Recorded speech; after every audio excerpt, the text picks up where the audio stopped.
Bonjour les amis, aujourd'hui j'avais envie de partager quelque chose avec vous parce que j'ai bien rigolé quand j'ai lu cet email.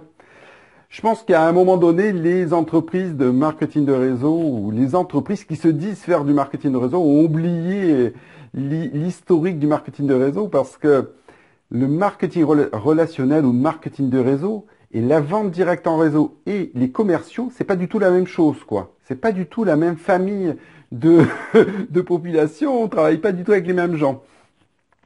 Je vous explique, dans le marketing relationnel, vous aimez un produit que vous partagez ou un service et vous allez mettre en place 5, 10, 15, 20 clients grand maximum qui vont consommer régulièrement, ce qui va générer votre propre chiffre d'affaires. Voilà. Sur ça, en général, ça va vous permettre d'autofinancer votre consommation personnelle et peut-être un petit peu vos déplacements. Et de l'autre côté, vous allez développer un réseau de personnes qui vont faire exactement la même chose que vous. Et donc, petit à petit, vous allez constituer un complément de revenus d'abord, et peut-être à un moment donné, ça deviendra une autre source de revenus, qui sera intéressante parce qu'elle sera pérenne dans le sens où elle se base sur un nombre de gens importants qui font un peu. Donc, vous êtes beaucoup à faire un peu. Voilà. Dans la vente directe en réseau, ça fonctionne un petit peu différemment, c'est-à-dire c'est des gens qui aiment faire de la vente, qui aiment présenter les produits, qui vont organiser des réunions ou qui vont faire du démarchage. Et donc là, on en trouve dans le marketing relationnel, mais comme je dis, en vente directe en réseau, c'est-à-dire c'est des gens qui vont faire des cosmétiques, qui vont faire des compléments alimentaires, des bijoux, que sais-je, il y a plein de choses. Donc ils vont organiser des réunions et ils vont faire peut-être 1000, 2000, 3000, 4000 euros à la vente chaque mois, mais parce que c'est une organisation, ils font des choses vraiment très précises, c'est un métier bien particulier et la partie vente personnelle va leur permettre de dégager un revenu en général. Et à partir de ça, ils vont aussi développer d'autres personnes qui vont faire exactement la même chose qu'eux. Et donc là, ils ont un groupe qui est beaucoup plus réduit, une équipe qui est beaucoup plus réduite. Ils vont faire peut-être autant, voire plus de chiffre d'affaires que l'équipe à côté, mais parce que chaque distributeur génère beaucoup plus de chiffre d'affaires. Donc là, c'est un petit fonctionnement différent. Donc ça, c'est de la vente directe en réseau. Et il y a les commerciaux. Alors, ils peuvent avoir aussi une notion de réseau, mais en général, leur métier, c'est de vendre. Et en général, ils vendent pour la plupart des produits non renouvelables. Alors, moi, j'ai vendu des produits d'entretien ou des produits chimiques pour les industriels, pour les professionnels. Donc, c'est du produit renouvelable, mais vu les quantités qu'on pouvait être amené à vendre, c'est pas renouvelable tout de suite quand même. Et là, et dans cette partie commerciaux, ils vendent un produit. Le but, c'est de faire une déballe et de vendre des produits. Et donc, il y a tout un processus. Il y a tout un processus de prospection, de faire des présentations, des déballes et de conclure la vente. Tout ça, c'est une démarche vraiment, tout ça, c'est très différent à mon sens.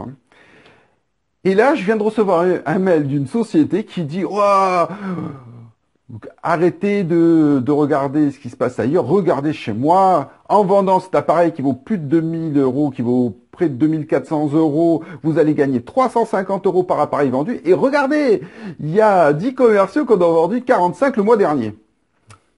Oui, 10 commerciaux.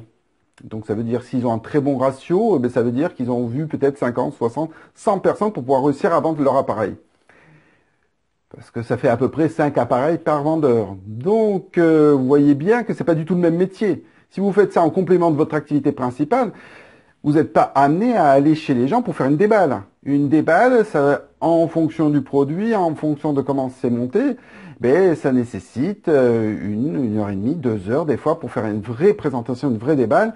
C'est comme ça que ça se passe. La découverte du client, la présentation du produit, susciter le besoin et à la fin, conclure la vente et trouver le financement pour pouvoir faire le produit. Mais moi, ça me fait rire parce que comment voulez-vous qu'on associe ça? C'est-à-dire que vous n'êtes pas des commerciaux. Et à part que vous voulez le faire, mais tant mieux pour vous, quoi.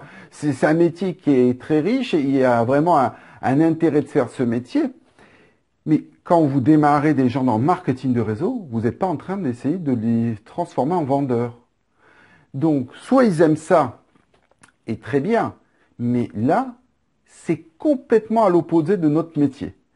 On est bien d'accord, notre métier de marketing relationnel, de marketing de réseau, c'est développer une toute petite clientèle, 5, 10, 15, peut-être 20 clients grand maximum. Peut-être qu'on n'en verra que 10 par mois L'idée, c'est vraiment d'avoir un petit chiffre d'affaires récurrent, ou qui se renouvelle du moins. Et d'un autre côté, c'est de faire la même chose avec d'autres personnes.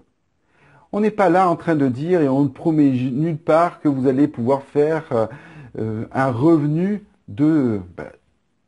un revenu principal avec le marketing de réseau. Ça ne le doit pas, je vous l'ai déjà dit, je ne sais pas combien de fois, le marketing de réseau doit rester un complément de revenu. Bien sûr, à un moment donné, vous allez gagner 1000, 2000, 3000, 4000, 10 000 euros avec le marketing de réseau, et c'est très bien, mais vous devez garder votre activité principale. Quand les gens ils sont dans un positionnement où ils sont des vendeurs, alors bien sûr, s'ils ont un fichier client qui est extraordinaire, que ça fait des années qu'ils l'ont constitué, c'est toujours facile de pouvoir arriver à vendre un nouveau produit à quelqu'un. Mais quelqu'un qui débute aujourd'hui, qui a jamais fait de vente, et on lui dit, tiens, il va falloir que tu vendes cet appareil, et il vaut 2400 euros. Ah, mais tu vas gagner 349 euros par appareil. Ah ah, génial. C'est un peu mentir et de faire croire que tout ça est possible avec le marketing de réseau, mais ça n'en est pas. Ça, c'est pas du marketing de réseau. C'est de la vente directe en réseau ou simplement un réseau de commerciaux. Il n'y a aucune notion de valeur, sauf que les uns, c'est pas les autres. Bon succès à tous, au revoir.